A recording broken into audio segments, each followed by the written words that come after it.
Halo, Assalamualaikum.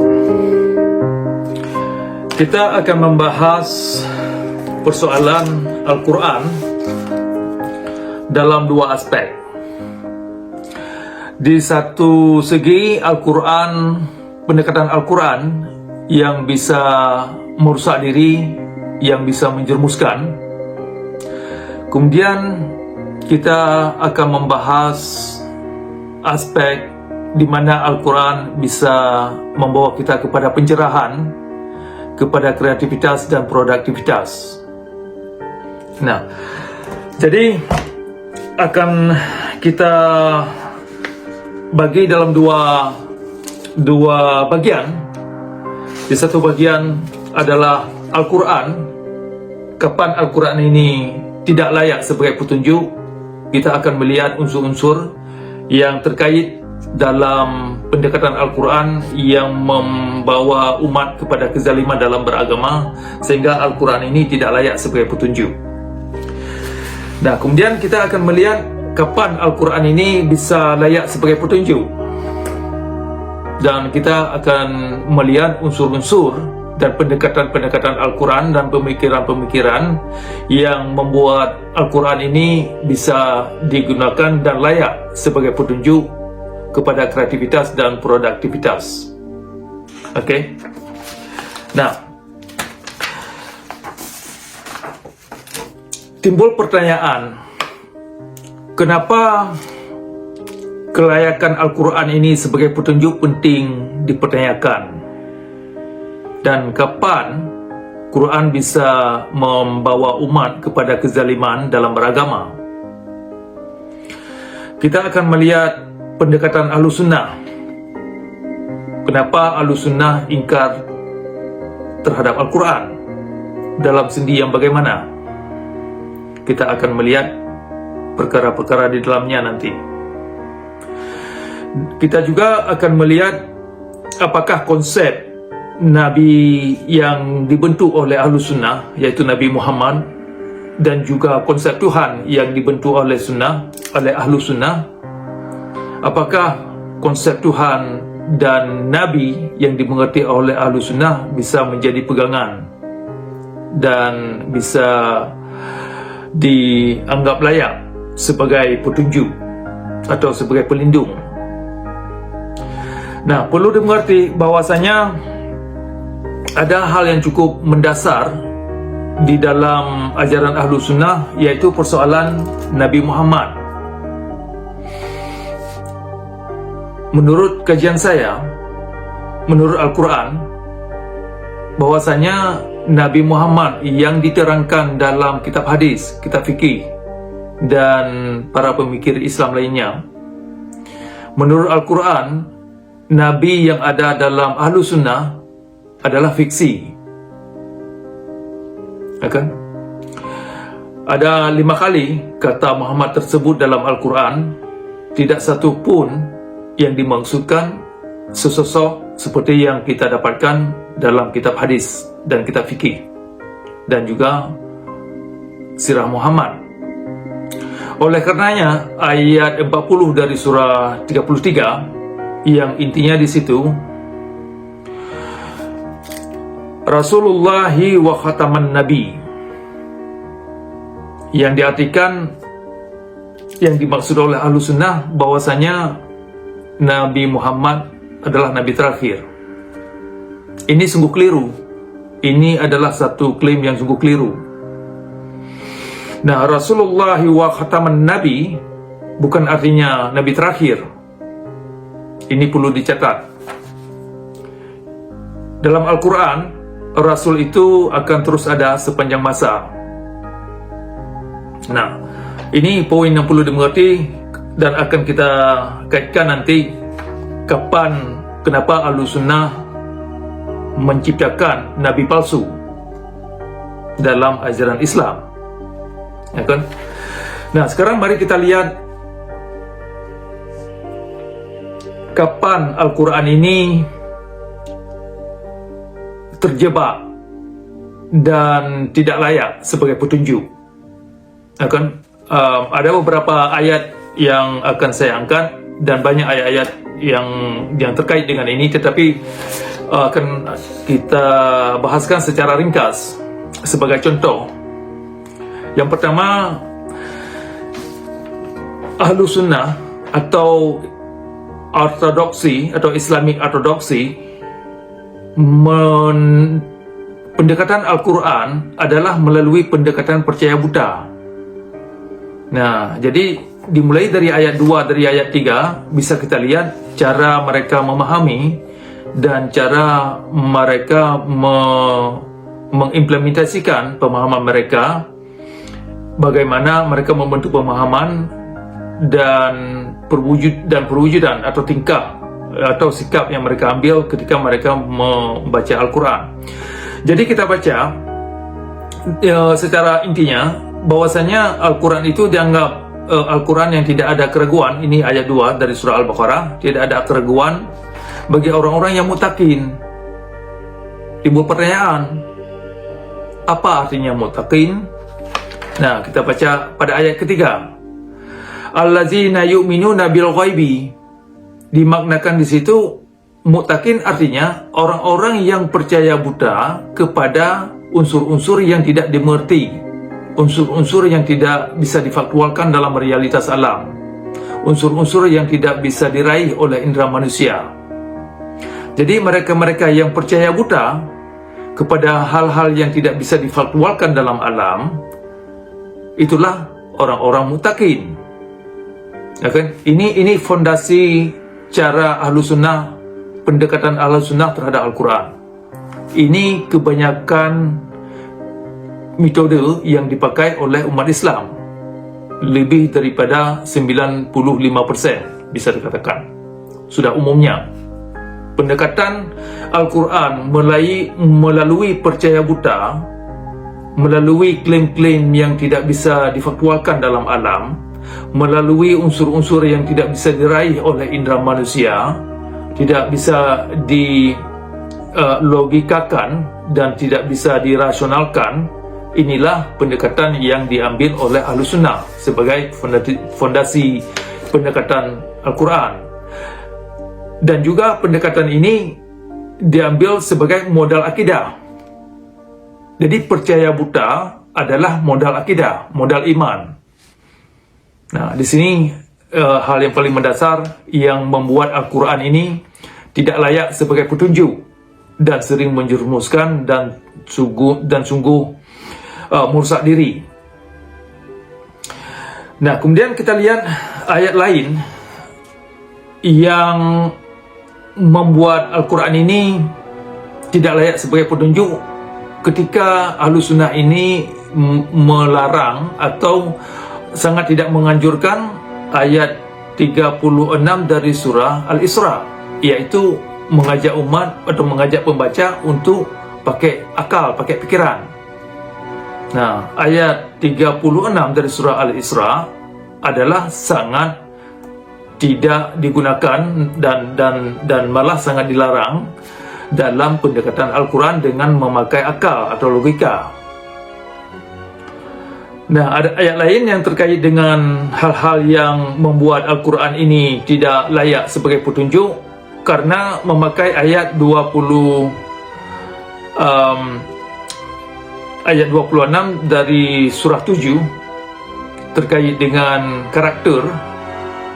Nah, karakter yang indah ini adalah aplikasi atau perwujudan yang lahir yang bisa digunakan sebagai barometer kelakuan seseorang. Nah, karena Ahlus Sunnah memakai kepercayaan yang buta terhadap pembentukan karakter, maka ayat 26 dari surah 7, surah Al-A'raf yang intinya seindah-indahnya pakaian adalah akhlak, ini tidak dihiraukan. Dan malah ayat ini sangat tidak dianjurkan sebagai cara menelaah Quran. Tetapi bagaimana juga, nah, mereka menggunakan nanti ayat-ayat yang memang harus percaya buta. Dan juga Ahlus Sunnah ini menggunakan pendekatan percaya buta dengan gaya-gaya militer, gaya-gaya kekerasan. Jadi ayat 256 daripada surah Al-Baqarah yang menyatakan la ikraha fid din, ini seharusnya tidak ada paksaan dalam beragama, ternyata dimaknakan paksa dalam beragama. Nah, terkait dengan pemaksaan ini dan kekerasan dalam beragama bisa Anda lihat dari surah 29 surah At-Taubah dan juga ayat 123 dari surah At-Taubah. Yang intinya di sana memerangi orang-orang yang berbeda keyakinan dan harus memerangi tetangga, tidak baik dengan tetangga atau berbusung dada dengan tetangga. Nah, jadi pendekatan kekerasan dalam memahami Al-Quran ini adalah suatu pendekatan yang sangat menjerumuskan, sehingga pendekatan yang demikian rupa sangat tidak layak sebagai petunjuk, ya kan?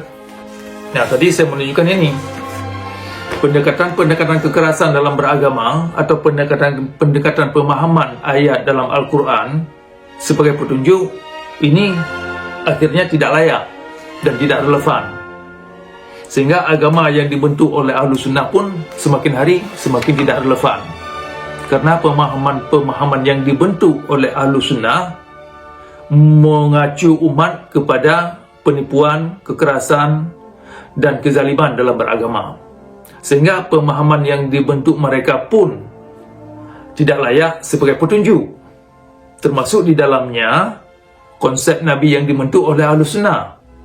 Seperti saya katakan tadi, bahwasanya Nabi Muhammad yang ada dalam Ahlus Sunnah menurut Al-Quran adalah fiksi, ya kan?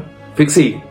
Nah, itu secara ringkas kenapa Al-Quran tidak layak sebagai petunjuk, karena pemahaman yang dibentuk itu menjerumuskan dan bisa merusak diri. Dan pemahaman yang menjerumuskan itu sering digunakan dan sudah umum digunakan oleh umat Islam, bisa jadi lebih daripada 95%.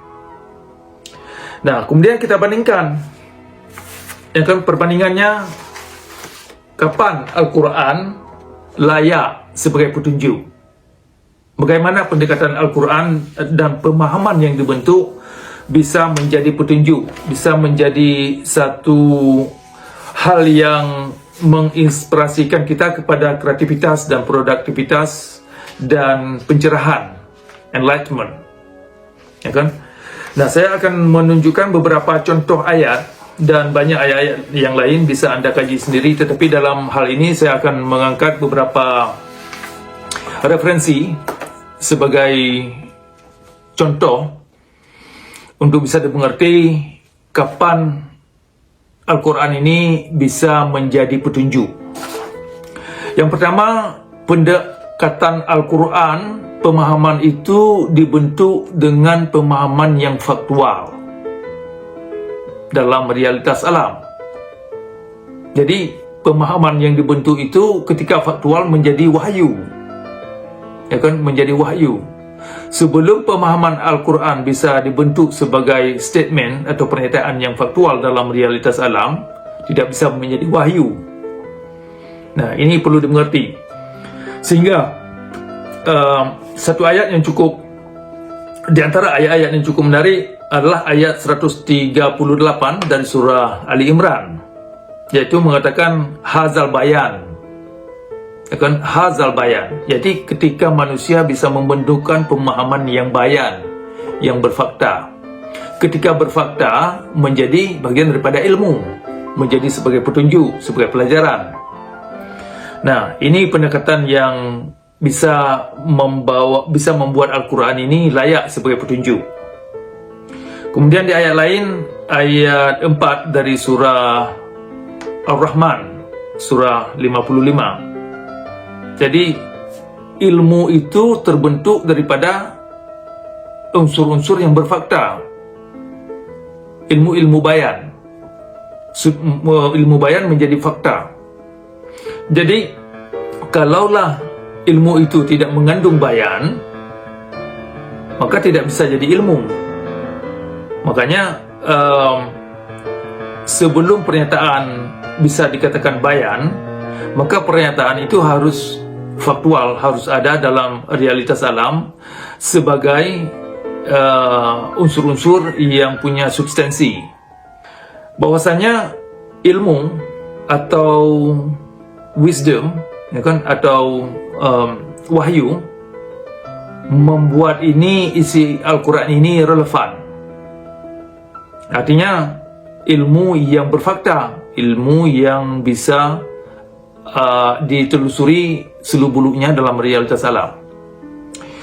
Kemudian contoh pendekatan lainnya ayat 42 dari surah Al-Baqarah, yang intinya jangan campur adu mana yang fakta, mana yang berdongeng, mana yang konspirasi teori, mana yang bukan, ya kan? Jadi harus bisa dipilah-pilah. Kemudian ayat lain yang sungguh menarik, ayat 163 surah Al-Baqarah, yang intinya la ilaha illa huwa ar-Rahman ar-Rahim, ya kan? Jadi huwa di ayat itu adalah consciousness atau kesadaran. Jadi bisa kita maknakan yang ada dalam diri kita ini adalah kesadaran. Itu all you have is consciousness. That's all there is. Ya kan? Yang ada di dalam diri kita ini adalah kesadaran. Kesadaran apa saja. Nah, itu makna la ilaha illa huwa. Makanya ada di ayat-ayat lain Anda bisa baca nanti, la ilaha illa ana, la ilaha illa anta. Itu referensinya kepada diri kita ini, kepada kesadaran diri ini, keberadaan hidup diri ini. Nah, kemudian ayat yang lebih menarik lagi, persoalan tanggung jawab pribadi akan atau personal responsibility kepada kebaikan, kepada personal excellence. Nah, ayat 11 daripada surah Ar-Ra'd, surah 13, yang intinya dikatakan innallaha la yughayyiru ma biqaumin hatta yughayyiru ma bi anfusihim. Ya kan? Saya maknakan bahwasanya manusia tidak dapat merubah nasib dan kondisinya sebelum dianya bisa merubah pola pikirnya, apa yang ada di dalam dirinya. Nah, jadi innallaha di situ kembali kepada dirinya. Seperti saya katakan tadi, la ilaha illa huwa, huwa di situ adalah diri kita ini.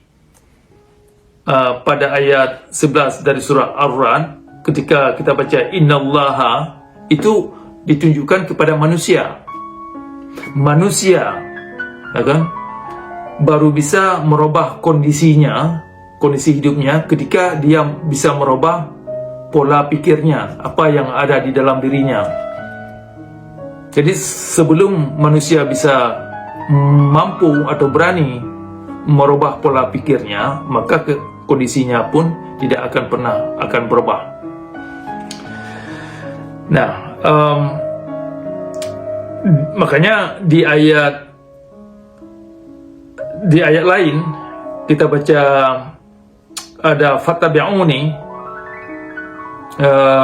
itu juga mengacu kita kepada untuk mendengar hati kita. Nah, itu sungguh menarik. Saya kira itu ada di surah Ali Imran tentang ungkapan fattabi'uni. Yang dimaksud di situ adalah dengarlah suara hati, yaitu apa yang ada di dalam diri kita ini. Disinilah cahaya diri kita ini ada di dalam diri ini, bukan di tempat lain, bukan di Batu Aswad atau di tempat-tempat peribadatan yang dikeramatkan orang. Nah, itu adalah elemen-elemen yang saya sebutkan tadi, cara-cara pendekatan Al-Quran, pemahaman Al-Quran yang membuat Al-Quran ini relevan, yang membuat Al-Quran ini layak sebagai petunjuk. Ya kan? Jadi intinya harus membentuk pengertian yang bayan, yang faktual dalam alam sebagai wahyu atau sebagai ilmu. Nah, makanya ketika Anda baca pada ayat 4 pada surah Ar-Rahman yang saya sebutkan tadi itu, Allamahul Bayan. Bayan itu pernyataan yang faktual itu bisa menjadi ilmu. Sebelum pernyataan yang faktual yang Anda bentukkan itu, maka tidak akan bisa menjadi ilmu. Nah, saya kira demikian secara ringkas persoalan Al-Quran, di mana Al-Quran ini ada dua aspek. Mungkin ada aspek-aspek yang lain, tapi dalam hal ini saya bahaskan dua aspek. Dalam satu aspek, Al-Quran bisa membawa Anda kepada kesengsaraan, kepada kenestapaan, kepada kezaliman dalam beragama, kalau pemahaman yang Anda bentuk itu berdasarkan dongeng, berdasarkan statement-statement yang tidak bisa Anda faktualkan dalam alam, berdasarkan konspirasi teori, berdasarkan hadis, berdasarkan asbabun nuzul dan lain-lain yang mengacu kepada penipuan, kepada statement yang tidak bisa diaktualisasikan dalam alam, sehingga terjumusnya umat dengan penakutan-penakutan dan kekerasan lainnya dalam beragama. Di sisi lain, Al-Quran ini seperti saya katakan tadi bisa layak sebagai petunjuk kalau Anda bisa membentuk pemahaman yang bisa Anda faktualkan dalam alam berdasarkan unsur-unsur alam. Nah, sehingga apapun yang Anda pahamkan itu bisa ditelusuri. Nah, itu pendekatan yang kedua, kapan Al-Quran ini bisa layak sebagai petunjuk. Sekali lagi, ketika Anda mampu membentuk pemahaman yang berlandaskan unsur-unsur alam yang ada dalam alam, yang bisa Anda raih dengan indera yang ada pada diri Anda, sehingga Anda mengerti seluk-beluk pemahaman yang Anda bentuk itu, substansinya bagaimana, poros orientasinya itu bagaimana, proses analisanya itu bagaimana, sehingga pemahaman itu menjadi ilmu, menjadi petunjuk, menjadi pelajaran.